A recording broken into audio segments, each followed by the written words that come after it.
खबर हम बात करेंगे बांग्लादेश की हिंसा और अब क्या हालात। शेख हसीना भारत के हिंडन एयरबेस में भी रुकी हुई हैं और वहां मोहम्मद यूसुफ के नेतृत्व में अंतरिम सरकार का ऐलान किया गया है।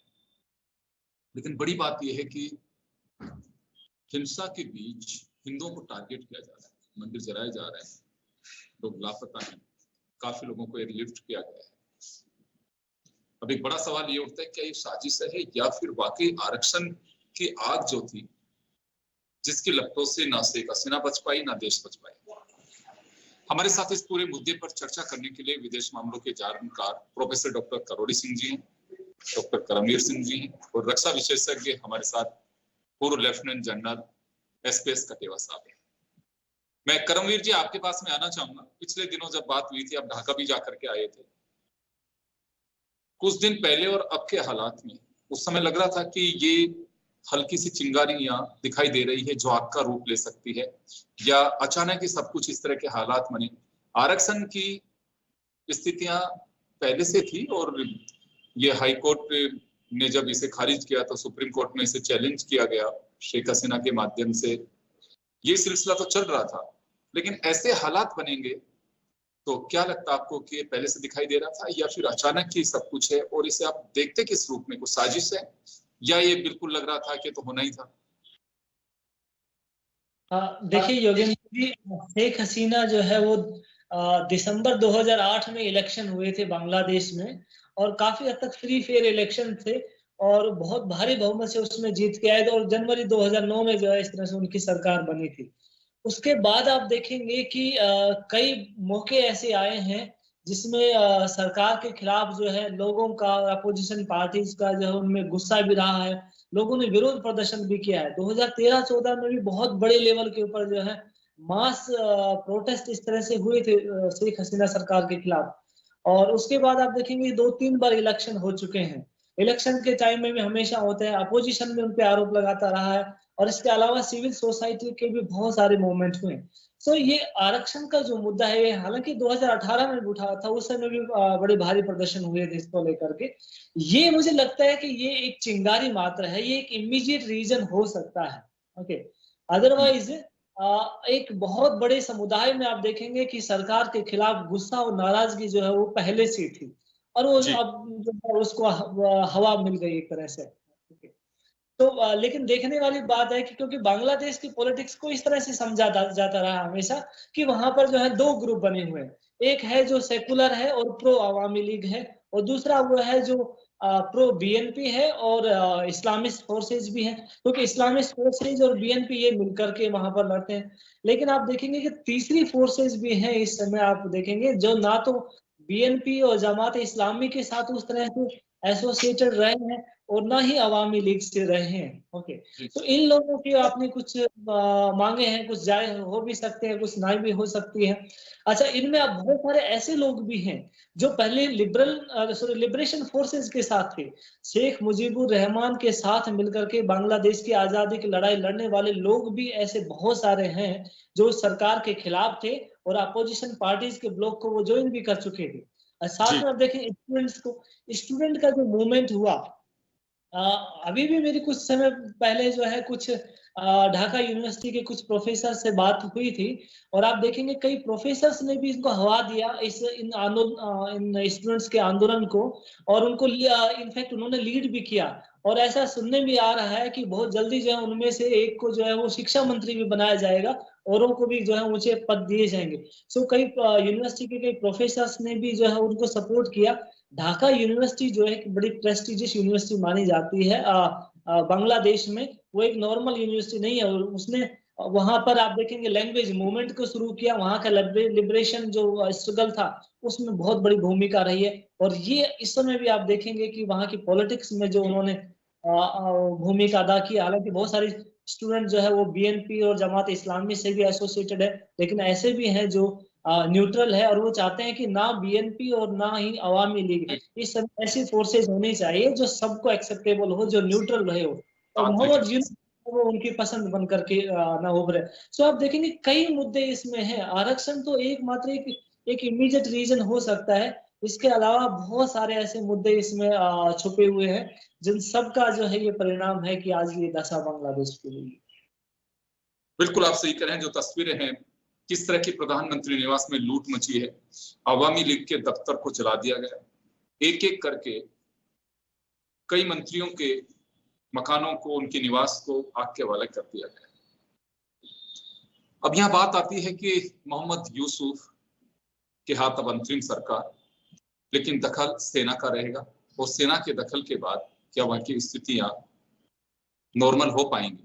नॉर्मल होती हैं तो भारत पर क्या असर पड़ेगा? क्योंकि जमात सहित जो बंगाल नेशनल पीपुल्स पार्टी और ये BNP, इनका एक ही एजेंडा रहा है पहले से भी, ये पाकिस्तान के प्रति सॉफ्ट कॉर्नर या भारत से थोड़ा सा इनका मनमुटाव रहा है। मनमुटाव इस मायने में नहीं रहा कि वहां की पॉलिसी पे को असर पड़े, लेकिन जमात हमेशा से पाकिस्तान की गोद में बैठा रहा है और बताया जाता है कि चाहे चाइना का पैसा हो चाहे पाकिस्तान का पैसा हो, इसे सींचने में काफी काम आ रहा है। इसका एक ही मकसद रहता है कि बांग्लादेश को अस्थिर करना।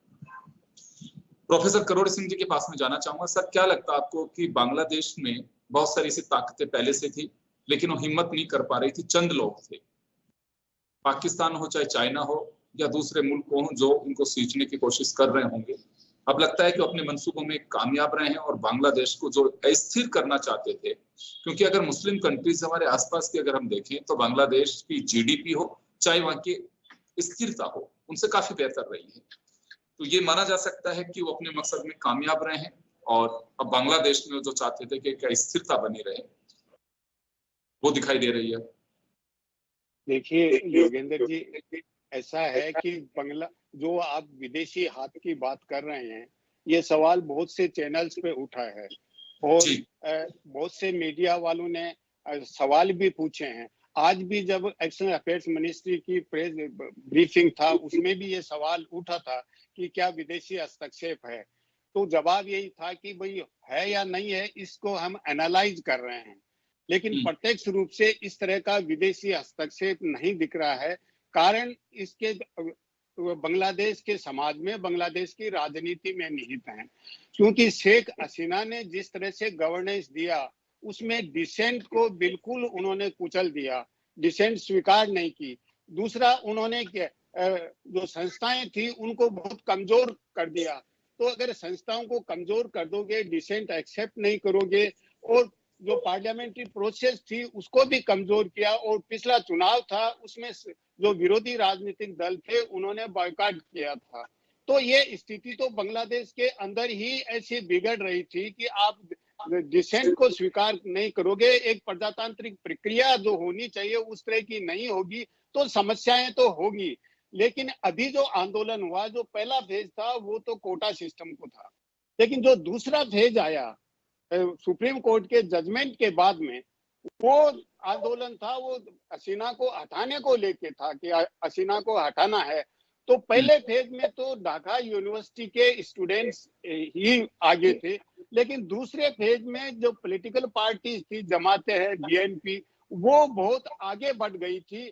और जब लास्ट डे आया संडे को, ये हुआ कि मार्च ढाका वाला आंदोलन था, जो कॉल था, उसमें फिर यूनिवर्सिटी के टीचर्स थे, एसोसिएशन थे, उन्होंने कहा कि हम जनता के साथ हैं, सेना ने कहा कि हम जनता के साथ हैं।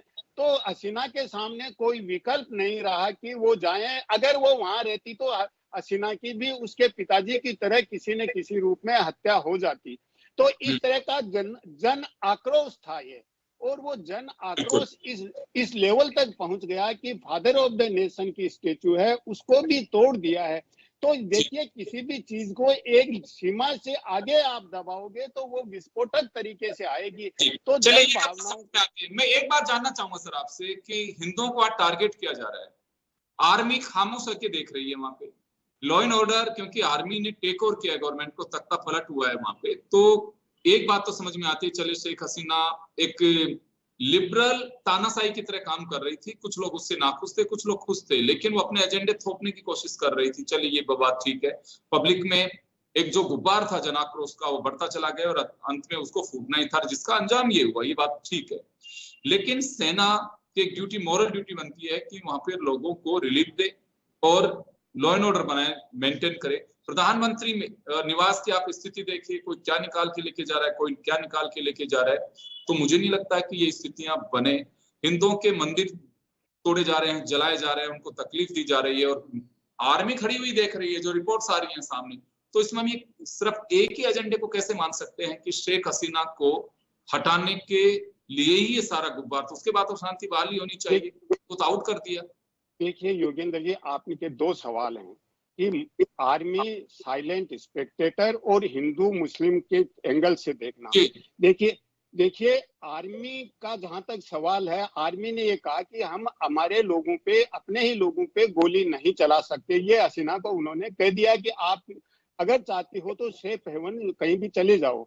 लेकिन स्टूडेंट लीडर्स ने ये कह दिया कि हम आर्मी का, मिलिट्री की लीडरशिप, मिलिट्री की गवर्नमेंट स्वीकार नहीं करेंगे। और इसीलिए फिर मोहम्मद यूनुस का नाम आया। तो जब पिछले 3 दिन तक एक तरह की अनार्की रही, क्योंकि सेना कहीं गोली नहीं चला सकती, अपने लोगों को मार नहीं सकती थी, तो अनार्की की स्थिति हो गई। कोई गवर्नमेंट थी नहीं, सेना की भी गवर्नमेंट नहीं थी, प्रेसिडेंट भी किसी कुछ करने की स्थिति में नहीं था। प्रेसिडेंट तो वैसे ही नॉमिनल होता है। लेकिन जहां तक हिंदू मुस्लिम का सवाल है, देखिए हिंदुओं से ज्यादा आवामी लीग के नेताओं की प्रॉपर्टी लूटी गई है। आवामी लीग के लोग ज्यादा मरे हैं, जो मुसलमान ज्यादा हैं उसमें हिंदू कम है। तो हम हिंदू मुस्लिम के एंगल से नहीं देखें। हमारे विदेश मंत्री ने पार्लियामेंट में यह एडमिट किया है कि बांग्लादेश के केस में जो सिविल सोसाइटी ऑर्गेनाइजेशंस हैं, स्टूडेंट लीडर्स हैं, वो हिंदुओं को जो प्लेसेज हैं उनको प्रोटेक्ट कर रहे हैं। तो इतनी हालात खराब नहीं है। हमें इस चीज को एस्केलेट नहीं करना चाहिए। हमें ये देखना चाहिए कि बांग्लादेश में एक एनार्की की स्थिति थी और भीड़ का कोई चेहरा नहीं होता, तो वो भीड़ की स्थिति थी। लेकिन फिर भी कुछ सिविल सोसाइटी ऑर्गेनाइजेशंस और लीडर्स थे, वो पहरा दे रहे हैं, गार्ड कर रहे हैं हिंदू प्लेसेस को। तो वो पॉजिटिव साइड भी हमें देखना चाहिए। हमारी गवर्नमेंट ने रिकॉग्नाइज किया है। तो इतनी खराब हालत हिंदू मुस्लिम के एंगल से नहीं देखें। अगर आप कहें कि वो इस्लाम पसंद गवर्नमेंट थी, जो पार्टीज हैं जो हसीना की पार्टी के अगेंस्ट बीएनपी और जमाते, लेकिन देखिए जब सत्ता में आते हैं तो भारत को महत्व को इग्नोर नहीं कर सकते। भारत और बांग्लादेश की केवल भौगोलिक स्थिति में सीमाएं नहीं है। भारत बांग्लादेश की अर्थव्यवस्था, भारत बांग्लादेश की संस्कृति, भारत बांग्लादेश की सुरक्षा एक दूसरे में इंटरट्विन्ड है। तो जो भी सरकार होगी वो किसी भी हालत में भारत को इग्नोर करके नहीं चल सकती और हिंदुओं को सुरक्षा की भी सरकार बनने पे गारंटी देगी। आज जो सरकार बनेगी वो केवल अंतरिम सरकार होगी, वो कोई मेजर डिसीजन नहीं लेगी। सरकार तो बाद में बनेगी और वहां के कॉन्स्टिट्यूशन में कोई प्रोविजन नहीं है कि अंतरिम गवर्नमेंट हो। तो इस गवर्नमेंट को हम कॉन्स्टिट्यूशनल भी नहीं कह सकते। लेकिन ये अरेंजमेंट होना अनार्की से एक व्यवस्था की तरफ बढ़ने का कदम है। तो ऐसी स्थिति में एक टेम्परेरी फेज के लिए इस सरकार को माना जा सकता है, जिसे हम अंतरिम सरकार के रूप में देखते हैं। जब लोकतांत्रिक व्यवस्थाएं बहाल होंगी, चुनाव होंगे, उसके बाद में एक बार स्थायी सरकार को वापस देखा जा सकेगा। लेकिन अब वो कब होगा कहना बहुत मुश्किल है। मैं कटेवा साहब का रुख करना चाहूंगा। सर, आप क्या कहना चाहेंगे इस पे कि ये वाकई विदेशी रिमोट से किया गया आंदोलन था या स्वतः अपने हिसाब से चला हुआ आंदोलन था? जैसे करोड़ी सिंह साहब कह रहे हैं कि अभी तक कोई इस तरह की बातें नहीं आ रही हैं सामने।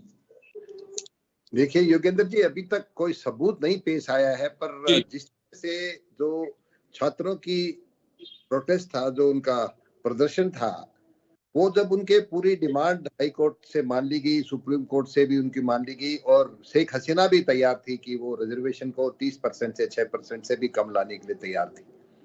पर आप एक चीज को भूल जाते हैं कि थोड़े ही दिन पहले शेख हसीना चाइना गई थी और चाइना के प्रेसिडेंट जिनपिंग उनसे मिले ही नहीं और उन्हें एक दिन पहले वापस आना पड़ा। इस तरह की हरकतें किसी हेड ऑफ स्टेट के खिलाफ कोई देश और खास करके चाइना कभी नहीं करता है। दूसरी बात, आईएसआई काफी दिनों से इसमें इंटरेस्ट दिखा रही है और सीआईए का अपना इंटरेस्ट है, अमेरिका का इंटरेस्ट है। बांग्लादेश का एक आइलैंड है जिसका नाम पोर्ट आइलैंड, कुछ एक आइलैंड है जिसे चाइना भी चाहता है और अमेरिका उसमें अपने बेसिस नेवल बेस बनाना चाहता है। शेख हसीना उसके बिल्कुल खिलाफ थी।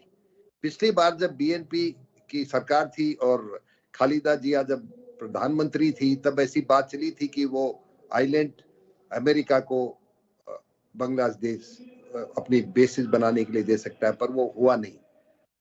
और आप ये भी देखिए कि अमेरिका में वो असाइलम मांगने के उसकी बात चली थी कि सबसे पहले अमेरिका ने शेख हसीना का वीजा कैंसिल कर दिया। किसी भी हेड ऑफ सर्विस को जिसको इस तरह से देश छोड़ के जाना पड़ा है और at the drop of the head उसका वीजा कैंसिल कर दिया जी। इसके बाद जिस तरह से मारकाट हुई है, शेख हसीना तो आ गई है, उनके सरकार में जो मंत्री थे, उनके जो परिवार थे, उनको इस तरह से मारा जा रहा है जैसे कि 1971 की लड़ाई के पहले वहां की पाकिस्तान की फौज अवामी लीग के लोगों को मार रही थी। कितने सारे अवामी लीग के ऑफिस जला दिए गए।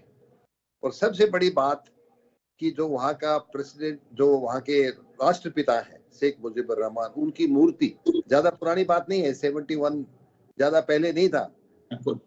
आज भी हमारे देश के अंदर गांधी जी के लिए जो इज्जत है, चाहे वो किसी भी पार्टी की हो, उस इज्जत में कोई कमी नहीं आई है। तो शेख मुजीबुर रहमान की मूर्ति के ऊपर चढ़ के हथौड़ों से उसको गिराना, ये स्टूडेंट एजिटेशन का हिस्सा नहीं हो सकता। और आपको ये भी बता दूं कि शेख हसीना ऑटोक्रेटिक थी, जैसे कि दोनों करमवीर जी ने और डॉक्टर साहब ने बताया है। और जो अपोजिशन था उन्होंने पिछले चुनाव में हिस्सा ही नहीं लिया, परंतु इकोनॉमिकली बांग्लादेश ने उनके राज में काफी प्रोग्रेस किया है। उनके इस 14 साल के टाइम में उनकी जीडीपी 3 गुना हुई है। हाँ, ये बात जरूर है कि जो अमीर और गरीबों के बीच में गैप था वो बढ़ता जा रहा है, और इसीलिए स्टूडेंट्स, जो छात्र थे जिनको नौकरी चाहिए थी और रिजर्वेशन के खिलाफ थे, वो एजिटेशन का, वो मेरे को लगता है एक टूल बना, क्योंकि जो ही एजिटेशन स्टूडेंट्स की मांग मान ली गई, दूसरा एजिटेशन शुरू हो गया। तीसरी बात, इमीडिएटली प्रेसिडेंट ने जो खालिदा जिया जो जेल में थी उन्हें रिहा कर दिया, बीएनपी की जो अध्यक्ष हैं, और इसके साथ साथ सेना के 3-4 सीनियर अफसरों को डिसमिस कर दिया गया। ये सब बातें स्टूडेंट एजुकेशन का हिस्सा नहीं हो सकती। ये एक तरह की लॉन्ग ड्रॉन कोई ना कोई इस आंदोलन की आड़ में कोई ना कोई साजिश की बू भी आ रही है इसमें। हाँ, हालांकि क्योंकि शेख हसीना, एक बात तो तय थी, शेख हसीना के लिए सबसे ज्यादा डिपेंडेंट जो नेबर था वो हमारा देश था, और वो हर काम के लिए हमारे देश के ऊपर ही, हमारे प्रधानमंत्री के पास, और यहाँ हर टाइम में वो आती रहती थी। आपको ये भी याद होगा कि 1975 में जब शेख मुजीबुर रहमान को म्यूटनी में मार दिया था और उनके सारे परिवार को कत्ल कर दिया था जो वहां थे, शेख हसीना और उनकी बहन यहाँ नहीं थी, वो जर्मनी में थी। शेख हसीना के जो हस्बैंड थे वो जर्मनी में एक साइंटिस्ट थे। उस बगावत के बाद शेख हसीना और उसके हस्बैंड को हिंदुस्तान लाया गया किसी और नाम से, और वो यहाँ 4-5 साल रहे हैं किसी और नाम से, किसी और पासपोर्ट से, और उनको प्रोटेक्ट किया गया जब तक कि बांग्लादेश में सिचुएशन स्टेबलाइज नहीं हुई। ये डिप्लोमेसी का पार्ट है, और मुझे पूरा विश्वास है कि आज भी हमारी सरकार शेख हसीना के साथ जो बात कर रही है वो करती रहेगी, और मतलब उनको इस तरह से नहीं भेगी कि एकदम भगा दो। दूसरी बात क्या है योगेंद्र जी, कि डिप्लोमेसी में और डिप्लोमेटिक चैनल्स के अंदर पर्सनैलिटीज को सर्विस नहीं की होती। अब जो भी बांग्लादेश में सरकार बनेगी उसको भारत, उसी के साथ हमको डील करना पड़ेगा। बिल्कुल, इसमें कोई डाउट नहीं है। हमारे सारे जो नेबर हैं जी, आप श्रीलंका को ले लीजिए, कितनी टर्मोल में, कितने पिछले साल की बात है जब उनके राष्ट्रपति को भागना पड़ा। इसी तरह से म्यांमार है, म्यांमार में भी अभी फौजी शासन लागू है। बांग्लादेश में अभी आर्मी रिमोट कंट्रोल से, चाहे कोई प्रधानमंत्री बना दे पर रिमोट कंट्रोल से काम करेगी। पाकिस्तान में आर्मी ऑलरेडी काम कर रही है, पर अमेरिका जहां उनका अपना इंटरेस्ट होता है, पाकिस्तान की आर्मी और आईएसआई की इज्जत अमेरिका में कभी कम नहीं होती। अमेरिकन आर्मी उनको हमेशा 1-to-1 डील करती है, परंतु वो ही आर्मी जो म्यांमार में है उनके साथ उनका कोई लेना देना नहीं है, बिल्कुल एंटी है कि वहां डेमोक्रेसी फेल हो गई है। इसी तरह से अभी देखो बांग्लादेश में क्या वो रुख अपनाते हैं, क्योंकि पार्लियामेंट डिसॉल्व हो गई है और इंटरिम सरकार, जैसे कि डॉक्टर साहब ने बताया, वहां कोई उनके कॉन्स्टिट्यूशन में प्रोविजन नहीं है कि इंटरिम सरकार बने। और मोहम्मद यूनुस वो भी उनके खिलाफ थे, जो कि न्यूट्रल पर्सनैलिटी है, नोबेल प्राइज के विनर हैं। उन्हें अभी प्रधानमंत्री के लिए उनका इंटरिम गवर्नमेंट को हेड करेंगे। आपको याद होगा उन्होंने भी एक पॉलिटिकल पार्टी बनाई थी 2007 में, जो चली नहीं और वो फेल हो गई। तो इस तरह से सिचुएशन फ्लूइड है, अभी कुछ पता नहीं क्या। मैं वापस आ रहा हूँ, एक मिनट और दूंगा क्योंकि समय का अभाव। मैं करमवीर जी आपके पास में आना चाहूँ। मैं सीधी एक बात जानना चाहता हूँ कि छात्र आंदोलन है, सब कुछ ठीक है, आंदोलन बेलगाम भी हो सकता है, क्योंकि पब्लिक में कुछ सवाल इस तरह के तैर रहे हैं। डॉक्टर साहब ने भी कहा कि हाँ अभी तक गवर्नमेंट के, क्या लगता है आपको कि चले फौजी शासन भी वहां पे उन्होंने टेक ओवर किया और अभी अंतरिम सरकार भी बन जाएगी, सब कुछ ठीक बात है। 4 ऑफिसर्स को सस्पेंड करना, खालिदा जिया जो बिल्कुल सुप्रीम कोर्ट से उन्हें बिल्कुल 14 साल की सजा करप्शन के मामले में सुनाई गई थी, वो जेल में थी, उनको तुरंत रिहा करना और भी दूसरी चीजें वहां पे दिखाई देना। तो आपको लगता है कि केवल बस इसमें कि छात्र राजनीति या छात्र आंदोलन ही चल रहा था, या इसके आड़ में पैरेलल और भी कुछ खेल चल रहा था? देखिए योगेंद्र जी, बांग्लादेश में कई सारे लोग ऐसे मानते हैं कि छात्र जो है उनको भी एक टूल की तरह यहाँ पर इस्तेमाल किया गया है, और एक लार्जर कॉन्स्पिरेसी है अपने आप में, ये एक बहुत बड़ा षड्यंत्र भी हो सकता है ये। और ये दिखा करके कि देखो ये छात्र जो है ये ना तो किसी पार्टी के हैं, ना ये तो बिल्कुल न्यूट्रल है, इनका कोई ऐसा पॉलिटिकल बैकग्राउंड भी नहीं है, ओके, और इनके तो बड़ी जायज मांगे हैं, लेकिन उनको भी एज ए टूल इस्तेमाल किया गया है। और आप देखेंगे उनके सपोर्टर्स लोग रहे हैं जो जमात इस्लामी और बीएनपी से जुड़े लोग रहे हैं, वो उनके सपोर्ट में रहे हैं। और सेना ये तो हो सकता है कि अपोजिशन में वो लोग हैं तो उन्हें यूज कर रहे हैं वो, क्योंकि बीएनपी और जमात इस्लाम के जो लोग हैं वो वैसे भी शेख हसीना के खिलाफ है, क्योंकि अपोजिशन में होकर के चुनाव भी लड़ते हैं। तो यहाँ पे ये तो माना जा सकता है कि वो छात्र आंदोलन को बल देने के लिए पीछे से उन्होंने वो किया हो, क्योंकि किसी भी देश में देखिए अपोजिशन के लोग किसी भी इस तरह के आंदोलन को हिस्सा बना लेते हैं, उसे मदद करते हैं, तो ये माना जा सकता है। देखिए अपोजिशन को जिस तरह से कुचला गया है ना पिछले 15 साल में, बीएनपी की तो ऐसी हालत हो गई है कि वो म्यूनिसिपैलिटी के इलेक्शन जीतने की स्थिति में नहीं है, सारा कैडर उसका खत्म हो गया है। जमात इस्लामी थोड़ा सा फिर भी बचा हुआ है। आप देखेंगे 18 पार्टी मिलकर के और 6 सीट जीत पाई। बांग्लादेश की जो संसद है उसमें आधे से ज्यादा लोग जो है अनअपोज्ड जो है इलेक्ट होकर के, यानी कि उनके सामने कोई कैंडिडेट नहीं था। अपोजिशन को इस तरह से खत्म किया गया है। सो बीएनपी में उतनी अब ताकत नहीं बची थी कि वो ऐसा बड़ा षड्यंत्र करके वो सरकार जो है उसी को पलट दे। इसमें मुझे लगता है और भी शक्तियों का हाथ हो सकता है, और उसमें नो डाउट सेना जो है उसने भी एक डिसिसिव रोल जो है यहाँ पर प्ले किया है। आपको मोहरा बना रहे बीएनपी को, वो बात अलग है, लेकिन बीएनपी मुझे लगता है अकेले अपने दम पे जो है इतना नहीं कर सकती, क्योंकि पूरा पॉलिटिकल कैडर उसका 15 साल में जो है खत्म हो चुका है। उन्होंने जितनी भी मांगे उठाई लोग उसके सपोर्ट में नहीं आए। शाहबाग मूवमेंट हुआ तब भी यही हालत हुई कि अपोजिशन के फेवर में लोग थे ही नहीं, सारे आवामी लीग के फेवर में रहे हैं। तो ये कई षड्यंत्र में कई और पक्ष जो है उनका, क्योंकि अकेले बीएनपी नहीं कर सकते। चलिए मैं सिंह साहब के पास में जानना चाहूंगा, करोड़ी सिंह जी के पास में। चले सिरे बात मानते हैं कि छात्र आंदोलन अभी कोई चीजें पूर्ण नहीं हो पा रहे हैं कि हाँ बिल्कुल ऐसा कोई साजिश का हिस्सा बना है, लेकिन जो हालात वहां के दिखाई दे रहे हैं शेख मुजीबुर रहमान की मूर्ति का, क्योंकि बांग्लादेश के जो हालात बने थे, बांग्लादेशी को इनकार तो करता नहीं है कि गलत हुआ उस वक्त 1971 के अंदर कि पाकिस्तान का डिवीजन करके बांग्लादेश अलग से बना दिया। वहां भी अपने राष्ट्र का जो फाउंडेशन है उसको सेलिब्रेट करते हैं। तो मुजीबुर रहमान की मूर्ति को शेख हसीना से हो सकती है उनकी अदावत हो कि लंबी समय से कि वो बैठी हुई, पॉलिटिकली उनका विरोध हो सकता है। अभी ये चलिए अच्छी बात है, सिविल सोसाइटी के लोग वहां पे हिंदू मंदिरों के आसपास सारी चीजें स्वार्थ बनाने की कोशिश कर रहे हैं, मुस्लिमों ने शरण भी दी है, बहुत अच्छी बात है, पड़ोसी का एक उन्होंने धर्म निभाया है। लेकिन क्या हम इसे पूरी तरह से खारिज कर सकते हैं कि हाँ बिल्कुल किसी तरह की कोई साजिश नहीं हो सकती वहां? देखिए योगेंद्र जी, मैं थोड़ा शॉर्ट में चाहूंगा कि समय हो चुका है। देखिए योगेंद्र जी, हसीना की जो स्ट्रेटेजी थी वो अपोजिशन विहीन प्रजातंत्र बनाने की थी, और दूसरा, उन्होंने जो विरोध कर रहे थे उनको राजाकार कहना शुरू कर दिया, राष्ट्रद्रोही कहना शुरू कर दिया। तो इस तरह का आरोप लगाने से जनता का एंगर होना स्वाभाविक था। अर्थव्यवस्था को ठीक चलाने के बाद भी जनता का इतना एंगर था। इवन मोहम्मद यूनुस जो अभी प्रधानमंत्री बनने जा रहे हैं, वो भी कन्विक्टेड हैं, उनपे भी केस चले हैं एम्बेजलमेंट का, लेबर के एक्सप्लॉयटेशन का, वो भी जमानत पे हैं अभी। और आज ही कल ही कोर्ट ने विड्रॉ किए हैं वो केस, उनके ऊपर जो थे उनको कोर्ट ने बरी किया है। तो ऐसा जिस तरह का ऑपरेसिव एटीट्यूड अपनाया और 15 साल तक एक चीज बॉयल होती रही, तो वो एकदम से ब्रस्ट हुई है। और इस तरह की स्थिति में मूर्तियां या स्टेच्यूज टूटती हैं। ये यूएसएसआर में हुआ है, ये बेल्जियम में हुआ है, इवन अमेरिका में भी मूर्तियां टूटी हैं। तो कोई अस्वाभाविक नहीं है मूर्तियों का टूटना, क्योंकि जब जनता का क्रोध आता है, जनता का एंगर सामने आता है, तो वो जो पहले की मूर्तियां हैं वो टूटती हैं। तो किसी भी व्यक्ति को समाज और देश से बड़ा आप और हम नहीं मान सकते, फादर ऑफ द नेशन है वो। इवन बांग्लादेश के जो अपोजिशन वाले हैं वो भी इसको अप्रिशिएट नहीं कर रहे हैं। लेकिन भीड़ का जब एंगर हो तो उसको नियंत्रित करना बड़ा मुश्किल हो जाता है।